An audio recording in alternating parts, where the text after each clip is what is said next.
அனைவருக்கும் வணக்கம். இன்னைக்கு நான் உங்களுக்கு ஒரு அறிவான கதை சொல்ல போகிறேன். ஒரு நாள் ஆஃபீஸில் வேலை செய்கிற பணியாட்கள் எல்லாரும் நோட்டீஸ் போர்டில் ஏதோ எழுதியிருக்கே அப்படின்னு அதை பார்க்க போனாங்களாம். அதில் உங்களோட வளர்ச்சிக்கு இடையூறாக இருந்த ஒரு நபர் நேற்று இறந்து போயிட்டாங்க. அடுத்த கட்டிடத்தில் அவங்களோட உடல் வைக்கப்பட்டிருக்கு. எல்லாரும் தவறாமல் இறுதி சடங்கில் கலந்துக்கோங்க அப்படின்னு எழுதியிருந்துச்சான். நம்மளோட வளர்ச்சிக்கு தடையாக இருந்த நபர் யாராக இருக்கும் அப்படின்னு எல்லாருக்கும் ஆர்வமாக இருந்துச்சான். எல்லாருமே அடுத்த கட்டிடத்துக்கு போனாங்களாம். சவப்பெட்டி வச்சிருந்த இடத்த நோக்கி ஒருவர் பின் ஒருவராக போக ஆரம்பித்தாங்களாம்.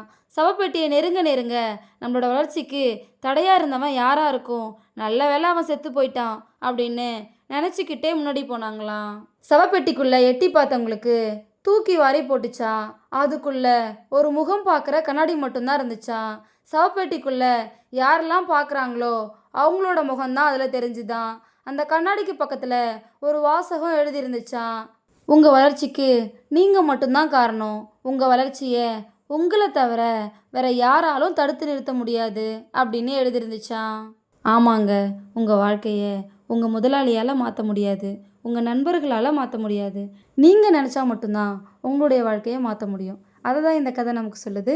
இந்த கதை உங்கள் எல்லாருக்கும் பிடிச்சிருக்கும் நம்புகிறேன். இன்னொரு அழகான கதையில் நாளைக்கு சந்திப்போம். நன்றி.